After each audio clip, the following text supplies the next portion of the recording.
السلام علیکم ورحمۃ اللہ وبرکاتہ۔ اعوذ باللہ السمیع العلیم من الشیطان الرجیم من حمزہ ونفخہ ونفثہ۔ بسم اللہ الرحمن الرحیم۔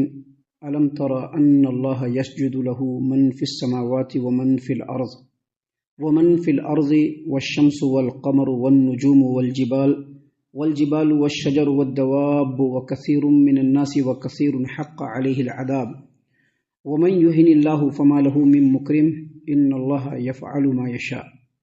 کیا آپ نے نہیں دیکھا کہ بے شک اللہ تبارک و تعالیٰ کو سجدہ کرتا ہے جو کوئی آسمانوں میں ہے اور جو کوئی زمین میں ہے، اور سورج، چاند، ستارے، پہاڑ اور درخت اور جانور اور بہت سارے لوگ اللہ تبارک و تعالیٰ کو سجدہ کرتے ہیں، اور بہت سے ایسے بھی ہیں کہ ان پر اللہ تبارک و تعالیٰ کا عذاب ثابت ہو چکا ہے، اور جس کو اللہ تبارک و تعالیٰ ذلیل و رسوا کر دے اس کو کوئی عزت و اکرام دے نہیں سکتا، اور بے شک اللہ تبارک و تعالیٰ جو چاہے وہ کرتا ہے۔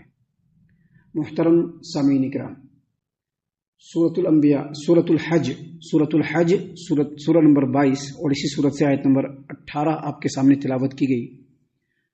بفضل اللہ، بعون اللہ، بتوفیق اللہ، آیت کریمہ کا ترجمہ بھی آپ تمام کی خدمت میں پیش کیا گیا۔ سامعین کرام، اس آیت کریمہ کے ترجمہ کو سن کر کے سب سے پہلے آپ یہ بات سمجھ لیجئے کہ اس آیت کریمہ میں اللہ تبارک و تعالیٰ نے جو اصل بات بتلائی ہے وہ یہ کہ عبادت کا حقدار صرف رب العالمین ہے، سجدہ کا مستحق صرف اللہ تبارک و تعالیٰ ہے، اللہ کے علاوہ کوئی سجدہ کا حقدار نہیں ہے، مستحق نہیں ہے، اور جو آدمی اللہ تبارک و تعالیٰ کی اطاعت و فرما برداری سے باہر نکلا تو بس سمجھ لے کہ اللہ تبارک و تعالیٰ نے اس کو ذلیل و رسوا کر دیا۔ بسا اوقات اس کا جو ہے اس کی ذلت اور اس کے اوپر جو عذاب ہے وہ دنیا میں بھی دکھ جاتا ہے، اور اگر دنیا میں بچ گیا تو آخرت میں وہ یقینی طور پر ذلیل و رسوا ہوگا۔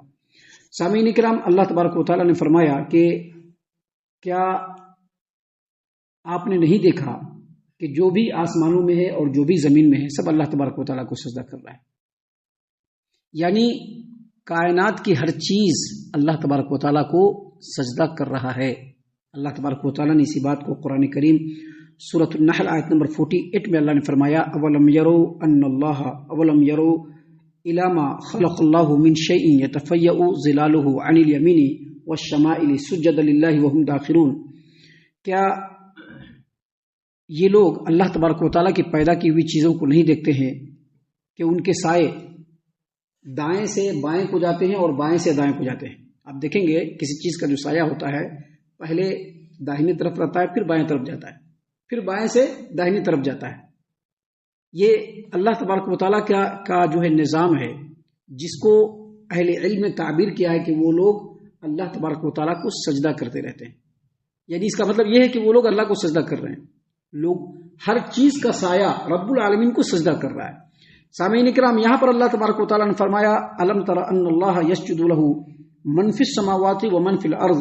کیا آپ نے نہیں دیکھا کہ جو آسمانوں میں ہے اور جو زمین میں ہے وہ اللہ تبارک و تعالیٰ کو سجدہ کرتا ہے؟ آسمانوں میں فرشتے ہیں، زمین میں اللہ کی بے شمار مخلوقات ہیں، کائنات میں اللہ تبارک و تعالیٰ کی بے شمار مخلوقات ہیں، انسان ہے، جنات ہے، حیوانات ہے، چوپائے جانور ہیں، چرندے ہیں، پرندے ہیں، حشرات الارض ہیں، پیڑ پودے ہیں، پتھر ہیں، پہاڑ ہیں، سارے کے سارے اللہ تبارک و تعالیٰ کو سجدہ کرتے ہیں۔ سامعین کرام، آگے اللہ تبارک و تعالیٰ نے مزید فرمایا، والشمس والقمر والنجوم، اور سورج بھی، چاند بھی، ستارے بھی اللہ کو سجدہ کرتے ہیں۔ یہاں پر آسمانوں اور زمین میں جو کوئی بھی ہے سب اللہ کو سجدہ کرتا ہے، اس میں سورج بھی آتا ہے، چاند بھی آتا ہے اور ستارے بھی آتے ہیں، لیکن سورج، چاند، ستاروں کا جو ذکر کیا اللہ تبارک و تعالیٰ نے خاص طور سے، وہ اس لیے کہ بہت سارے لوگ سورج، چاند، ستاروں کو پوجتے بھی ہیں، جیسا کہ ہم نے کل بتلایا تھا کہ ابراہیم علیہ السلام کی جو قوم وہ ستاروں کو پوجنے والی، اور ہم نے بتلایا تھا کہ جو مجوسی لوگ ہوتے ہیں، جو آتش پرست ہوتے ہیں، یہ بھی ستاروں کو پوجنے والے ہوتے ہیں۔ آپ اپنے ملک کے اندر دیکھ لیجئے، بہت سارے لوگ سورج کو بھگوان مانتے کہ نہیں مانتے، چاند کی پوجا کرتے ہیں۔ تو یہاں پر اللہ تبارک و تعالیٰ نے خاص طور سے ان تینوں کا نام لیا اس وجہ سے کہ اللہ یہ بتلانا چاہتے ہیں کہ اس کی عبادت کیسے کرتے ہو، یہ تو اللہ کی مخلوق ہے، اللہ نے اس کو پیدا کیا اور تمہاری خدمت کے لیے اللہ تبارک و تعالیٰ نے اس کو مسخر کیا ہے، اس کو اللہ تبارک و تعالیٰ نے تمہارے لیے کام پر لگایا ہے۔ اللہ تبارک و تعالیٰ نے قرآن کریم میں ایک مقام پر کہا ہے لا تسجدوا للشمس ولا للقمر واسجدوا للہ الذی خلقہن. دیکھو سورج کو بھی سجدہ مت کرو، چاند کو بھی سجدہ مت کرو. سجدہ اس کو کرو جس نے سورج اور چاند کو پیدا کیا ہے. سورج اور چاند کو پیدا کرنے والا کون؟ اللہ تبارک و تعالی. یاد رکھیے سورج بھی اللہ کو سجدہ کرتا ہے، جیسا کہ صحیح البخاری کتاب احادیث الانبیاء حدیث نمبر 3199 اور صحیح مسلم کتاب الایمان حدیث نمبر 159 سیدنا ابوذر غفاری رضی اللہ عنہ سے روایت ہے. انہوں نے کہا کہ نبی کریم صلی اللہ علیہ وسلم نے مجھ سے پوچھا کہ ابوذر تم کو معلوم ہے یہ جو سورج ہے وہ جو ڈیلی غروب ہوتا ہے کہاں جاتا ہے، تم کو پتا ہے؟ کہا کہ بتلائیے.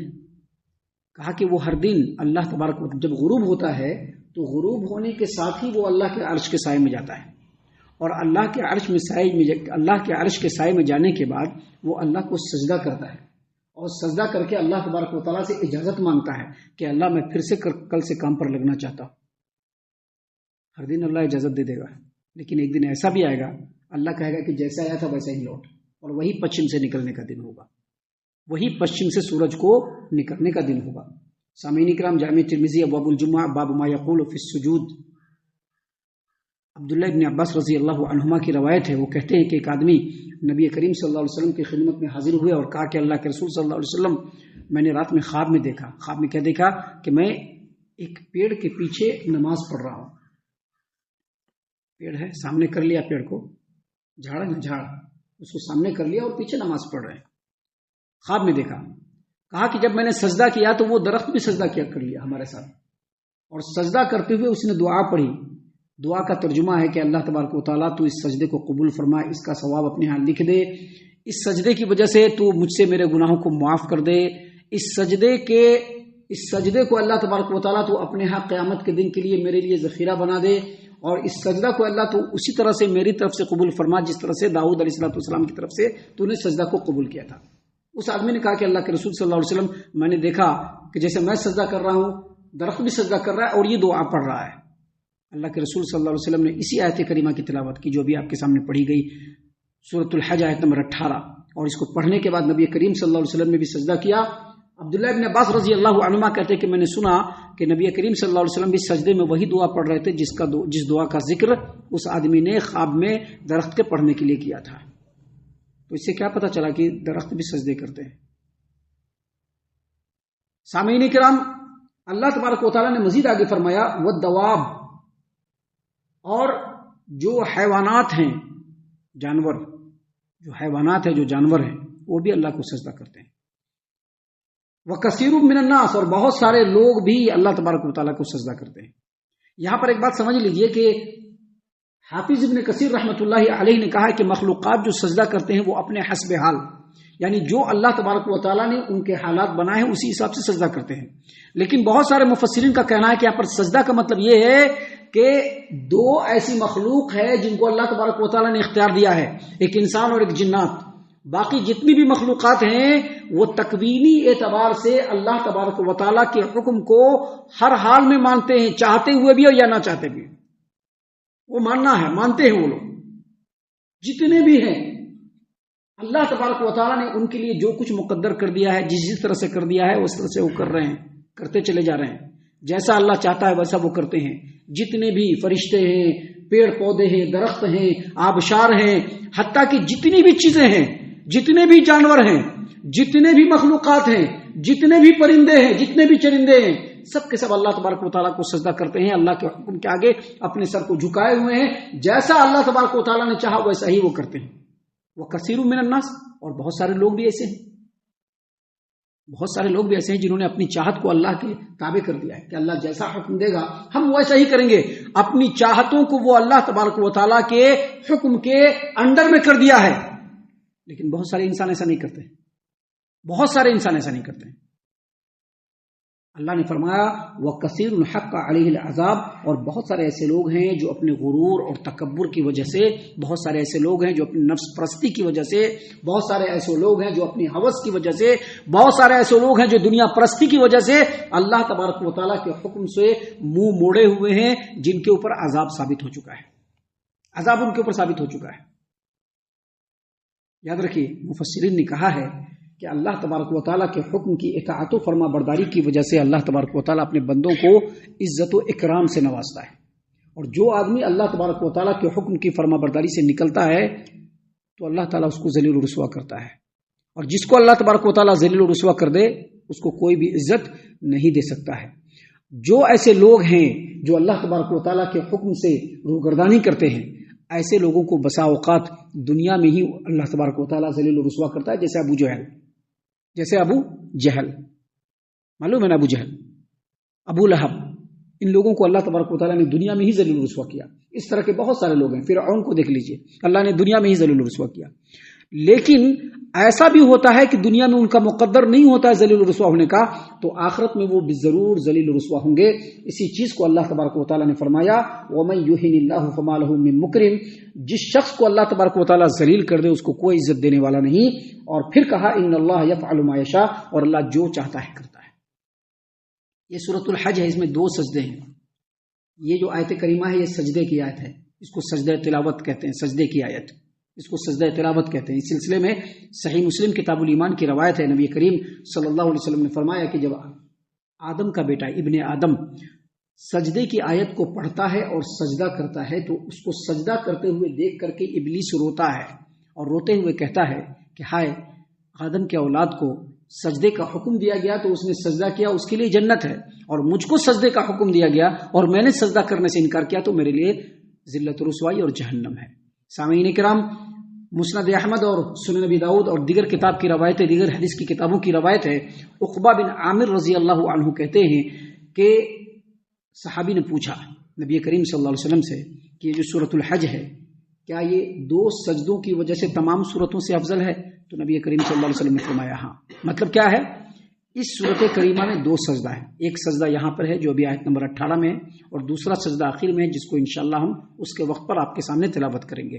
تو 2 سجدے اس میں ہیں۔ جو سجدہ تلاوت ہے اس کو کرنا چاہیے۔ سجدہ تلاوت جب کرے آدمی، یعنی جب سجدہ کرے، کوئی سجدے کی آیت پڑھے اور سجدے کی آیت پڑھنے کے بعد جب وہ سجدہ کرے تو سجدے میں دعا کرے سجد وجہ للذی خلقہ وشق سمعہ وبصرہ بحولہ وقوتہ فتبارک اللہ احسن الخالقین۔ یہ سجدہ تلاوت کی دعا ہے جو سجدہ تلاوت میں پڑھنا چاہیے۔ سامعین کرام، جس آدمی کو یہ دعا یاد نہ ہو وہ مجھ سے رابطہ کرے یا دعا کی کتاب کے اندر تلاش کریں، انشاءاللہ یہ دعا وہاں پہ ان کو مل جائے گی۔ ہم اللہ سے دعا کرتے ہیں کہ اللہ تعالی ہم تمام کو ان باتوں کے اوپر خوب غور و فکر اور تدبر کرنے کے ساتھ ساتھ ان باتوں کے اوپر عمل کرنے کی بھی توفیق عنایت فرمائے، آمین۔ اللہ تعالی ہم تمام کو صحیح معنوں میں پکا سچا مومن مسلمان بنائے، اللہ اور اس کے رسول صلی اللہ علیہ وسلم کی اطاعت و فرما برداری کرنے والا بنائے، صحابہ کرام رضی اللہ عنہم کے طریقے پر چلنے والا بنائے، جنت الفردوس میں جگہ عطا فرمائے۔ اے اللہ ہم تمام کو جہنم سے پناہ دے، اے رب العالمین ہم تمام کو جہنم سے پناہ دے، اے مالک الملک ہم تمام کو جہنم سے پناہ دے، آمین یا رب العالمین۔ وما علینا الا البلاغ المبین۔